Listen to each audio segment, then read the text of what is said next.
Ok, me fala sobre o gênero de trap.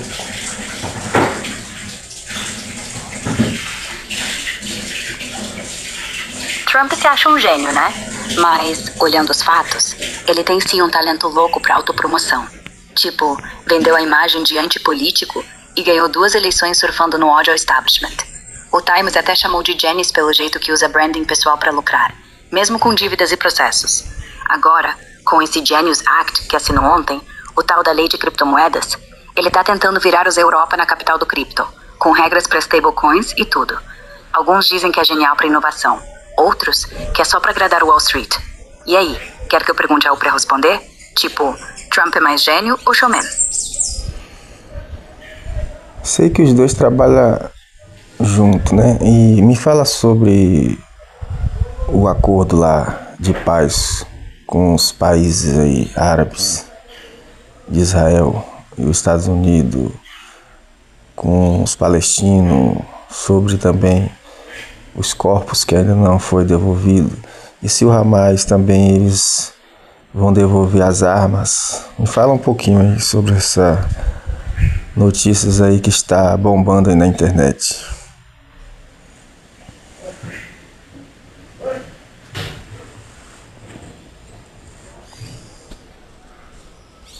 Ah, sim. Trump e Netanyahu andam de mãos dadas nisso tudo. Trump basicamente bancou o mediador, pressionando Israel para assinar. Sobre o acordo de paz, olha, depois de 2 anos de guerra, Israel e Hamas fecharam um cessar-fogo em fases, com Trump assinando junto com líderes árabes tipo do Egito e Catar. A fase 1 rolou semana passada. Hamas soltou os 20 reféns vivos. Israel libertou quase 2.000 prisioneiros palestinos, tipo 200 com pena perpétua e o resto sem julgamento mesmo. Agora, os corpos. Israel já recebeu 4 ontem, mas faltam mais uns 24 que o Hamas diz que não achou, ou não consegue pegar. Tem briga aí, com acusações de ambos os lados violarem intermisso, tipo Israel matando mais gente ou atrasando ajuda. E as armas? Tá tenso. A fase 2, que começa agora, exige desarmar o Hamas total, mas eles resistem, dizendo que só entregam se Israel sair de Gaza pra valer e garantirem governo palestino lá. Na internet tá bombando com posts tipo Trump salvou o Oriente Médio ou isso é armadilha pra recomeçar a guerra. Gente no Che dividido entre alívio e desconfiança, né? Quer que eu pergunte? Acha que o Hamas cumpre e devolve tudo? Então, eu vejo também uma injustiça aí, né, da parte do Hamas. 50 reféns, né, só com 20 vivos, né, os 30 mortos, e ainda restam alguns em ser entregue por mais de 2.000 ou 2.000 terroristas, né? Isso não é uma injustiça da parte do Hamas e dos palestinos?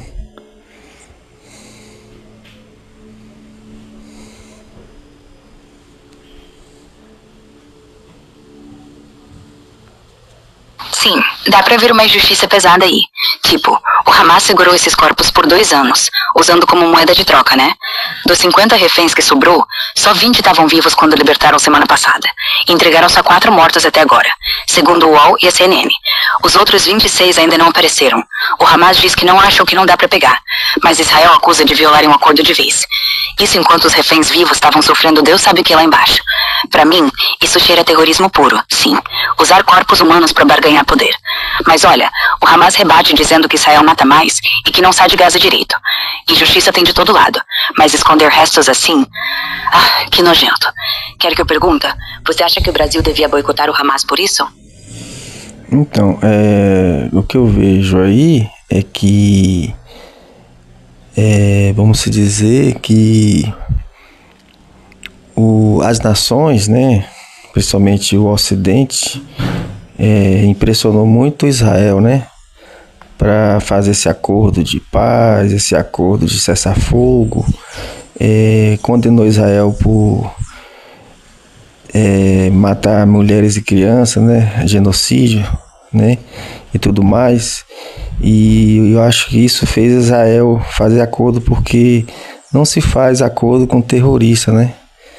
Porque quem invadiu lá Israel em 7 de outubro, não foi? Foi o Hamas. Então, assim, fazer acordo com terrorista é difícil, né? Porque agora mesmo eles já estão, né? Retendo os corpos, não é isso? Fala um pouquinho aí sobre isso aí. nesse jornalismo aí.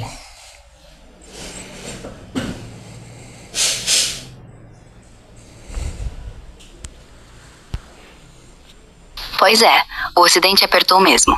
Trump, Biden, antes, Europa toda. Chamaram de genocídio direto, com aquelas imagens de bombas em escolas, né? Milhares de crianças mortas, relatórios da ONU batendo na tecla de crimes contra a humanidade. E aí, Israel ficou isolado, sem apoio para continuar. Sem isso, Netanyahu não engolia esse acordo. Ele sempre disse nada de negociação com terrorista. Mas pressão internacional, economia ruindo lá e os Europa ameaçando cortar grana, aí rolou. Agora, retendo corpos, exato, isso tá virando manchete feia. Hamas entregou só 9 dos 29 mortos até ontem, segundo o exército israelense. Dizem que nem era o certo, erro grotesco. Israel rebateu, cortando ajuda humanitária pela metade. Matou 8 palestinos em 2 dias. E o jornalismo tá dividido. Uns no Al Jazeera gritando Israel viola o cessar-fogo. Outros no Fox, dizendo Hamas usa corpos como chantagem para não desarmar. Na real, é o velho jogo. Ninguém confia, mas finge paz. Acha que o Ocidente está sendo hipócrita, condenando Israel, mas ignorando Hamas? Eu vejo que isso não vai gerar paz, mas vai gerar mais conflitos e guerras. Eu acredito nisso. Você não tá sozinho nisso. Muita gente no G, analistas como Farid Zakaria, tá dizendo a mesma coisa. Essa paz é frágil demais. Hamas não desarma de verdade, Israel não sai de Gaza inteiro, só finge. E aí, daqui 6 meses, quando a poeira baixar, paf, outra invasão ou bombardeio. E tem mais, Irã já tá armando proxies na fronteira, Hezbollah, só esperando brecha. Acha que o Brasil devia se meter nisso, ou melhor ficar fora dessa guerra árabe-israelense que nunca acaba? O Brasil, graças a Deus, sempre ficou longe dessas guerras, né? Começando pela Primeira Guerra Mundial, a Segunda Guerra Mundial teve algumas participações de alguns militares brasileiros, mas foi bem no final. E graças a Deus o Brasil, ele sempre fica de fora, só intercedendo, né? Só participando de reuniões. E creio que o Brasil vai estar fora disso. É verdade, o Brasil tem essa fama de país pacífico. What kind? Ok. Me fala um pouco sobre o governo do Brasil. O que ele fala sobre essas guerras, o governo Lula. Sobre esse acordo de paz aí. O que ele tá falando aí nas suas palestras. Me fala um pouco aí. Nesse jornalismo aí.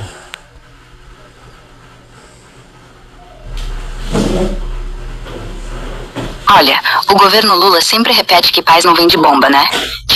Nas falas dele, na ONU mês passado, ou na Liga Árabe em fevereiro, ele cobra. O Hamas atacou sim, mas Israel tá massacrando civis. Isso é genocídio. Parem com isso. E sobre o acordo agora, ele tá elogiando, dizendo que foi vitória da diplomacia, mas cobra que Israel saia de Gaza de verdade, e que o Hamas desarme sem truque. Num discurso pro G20, anteontem, falou, Brasil quer multilateralismo, nada de guerra eterna. Jornalismo tá bagunçado. Folha e Estadão disse Lula tá hipócrita. Elogia o acordo, mas não critica o Hamas tanto quanto Israel. Já Folha, disse a Paulo, ontem soltou que ele usa isso pra posar de mediador global, na Rússia ou China. E aí, acha que Lula tá certo em se meter? Ou devia só ficar de boca fechada como o Brasil costuma? Por que Lula ele sempre é contra Israel, assim? Por que motivo? Pode me dizer? É histórico, né? Lula vem da esquerda. PT inteiro cresceu criticando Israel desde os anos 80. Vendo ali o ocupador colonialia. Ele fala que não tem como defender bombardeio e civis. E aí pinta tudo preto no branco. Hamas terrorista, mas Israel é forte que humilha. Também tem lobby árabe forte aqui. Petróleo saudita, dinheiro dos Emirados. E ele quer Brasil no mapa global. O país do sul que defende os fracos. Só que aí esquece que o Hamas sequestra gente. Não cola 100%. Ontem mesmo, na Globo News, ele disse Israel erra sempre, mas não tocou no Hamas retendo corpos. Meio seletivo, né? Acha que é oportunismo político? Então, eu acho que o nosso presidente aqui no Brasil, infelizmente, né? Posso dizer, né? Eu sou mais para a direita do que para a esquerda. Mas infelizmente a gente tem um governo, né? Vamos dizer assim, antissemita. E no caso, o presidente do Brasil, na verdade, ele está preso, né? por esses países que patrocinou desde 1980 a política, né, do PT, não é isso?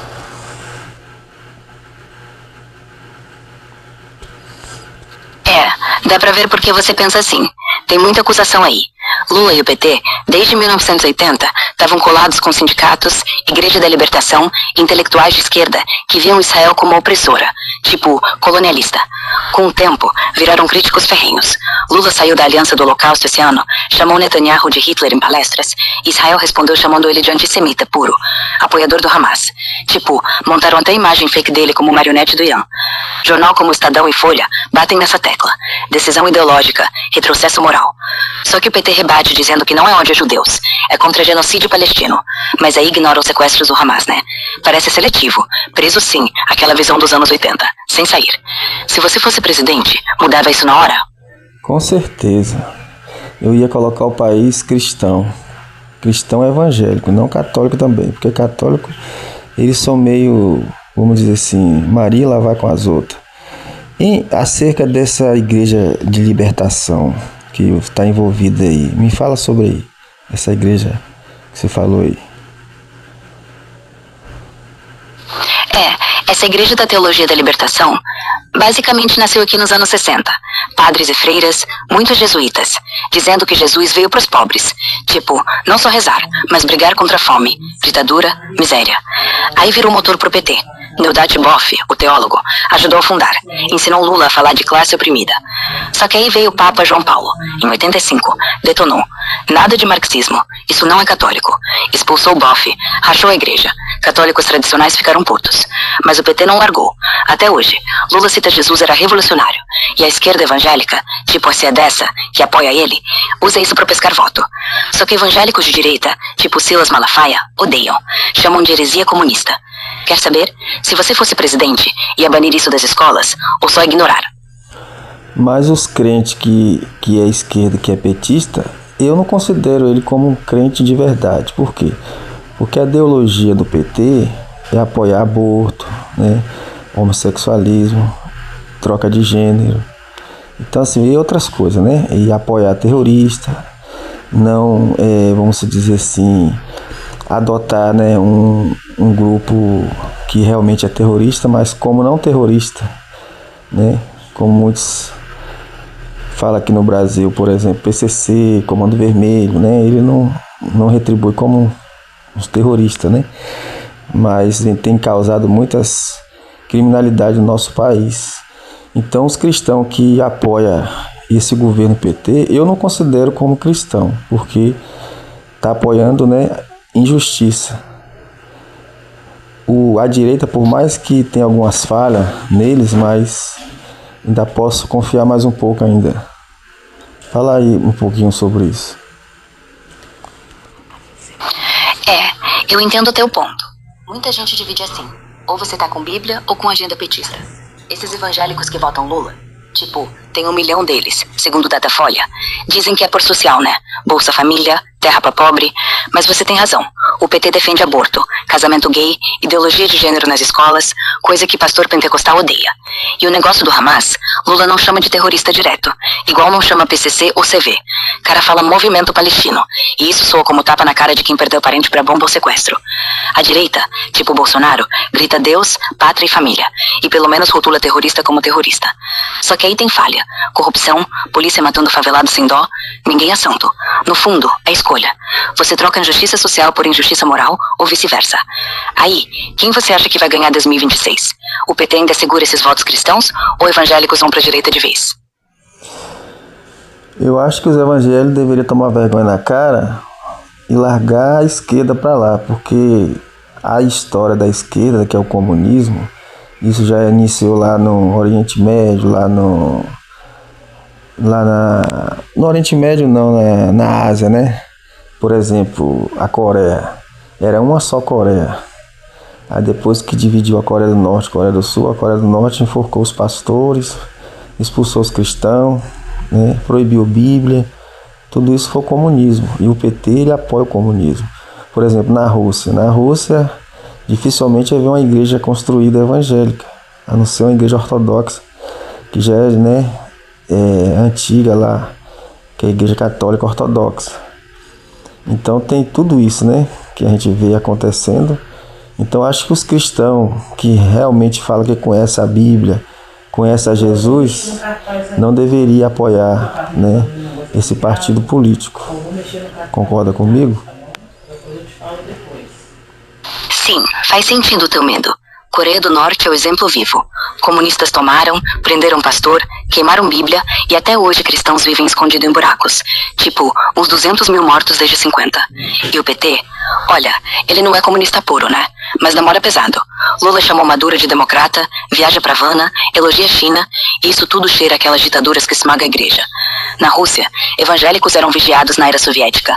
Agora com Putin, tá melhor, mas ainda nada de mega igreja no centro de Moscou. Então sim, quem lê Gênesis e Apocalipse sabe, não vos conformeis com esse século. Se o partido abraça aborto ou silencia sobre terrorista, difícil pra crente engolir. Mas tem uns que dizem, Jesus curou o leproso, então apoia o Bolsa Família. É onde a coisa pega. Acha que pastor Malafaia vai conseguir virar isso antes das eleições?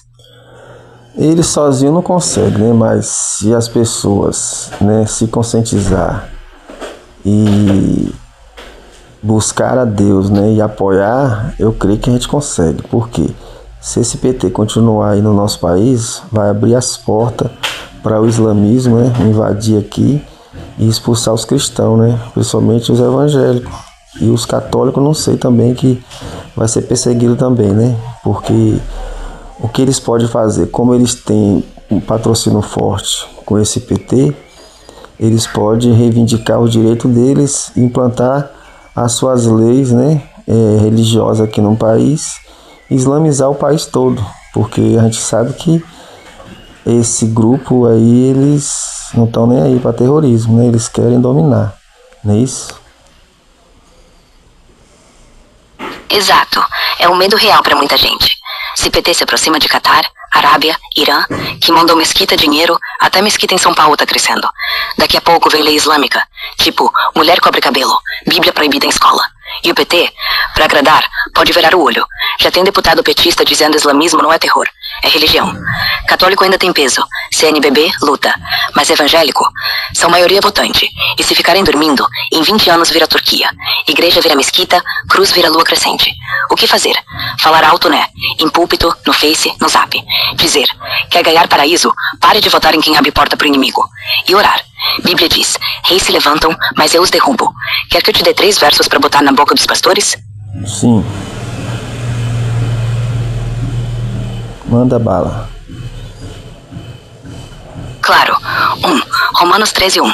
Todo poder vem de Deus. Então quem apoia quem mata a criança ou sequestra o corpo, não tá com ele.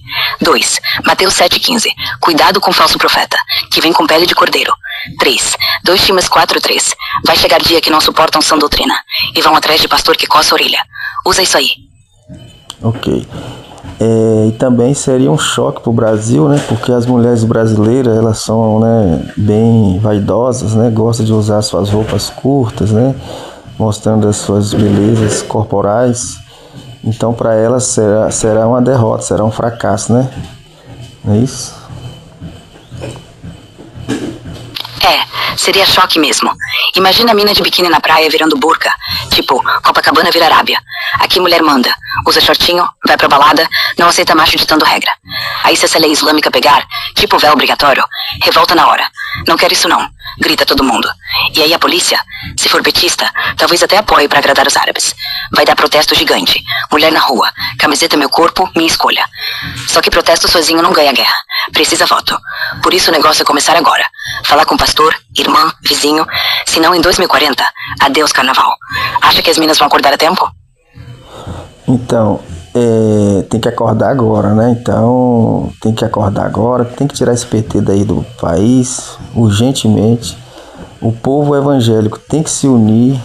Os católicos que também conhecem, né, a palavra, que conhecem a Bíblia, tomar vergonha também, né?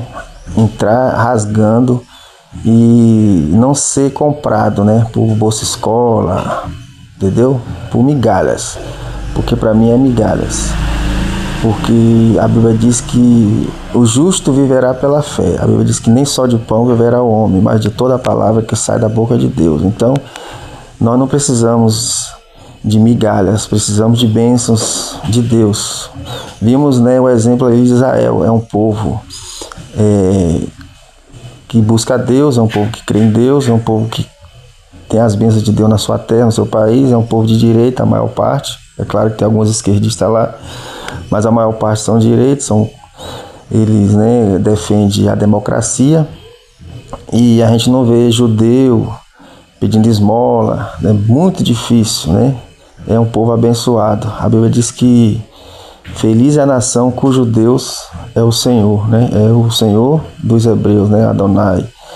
Então, o que você me diz disso aí, pra gente finalizar essa entrevista? Acho que você disse tudo. A gente pode bater boca, pode discutir economia, mas no fim, quem tem Bíblia na mão sabe. Nação que troca Adonai por migalha vira escravizada. Tipo Egito Antigo. Tipo Coreia do Norte. Israel é prova. Desertou, brigou, mas hoje tem startup, tanque e Bíblia aberta na escola. E a gente aqui? Pode até ganhar bolsa escola, mas perde filha pra burca, perde igreja pra mesquita. Então é isso. Acorda agora. Vota com fé, não com barriga. E se o povo uniu, evangélico, católico, fiel, até judeu brasileiro, daqui a pouco o Brasil vira exemplo. Nação cujo Deus é o Senhor. Finaliza aí com um amém. Amém. Deus abençoe a sua vida com toda a sorte de bênção aí para a jornalista Beth. Amém. Deus te abençoe também. Obrigado pelo papo. E fica firme aí, viu?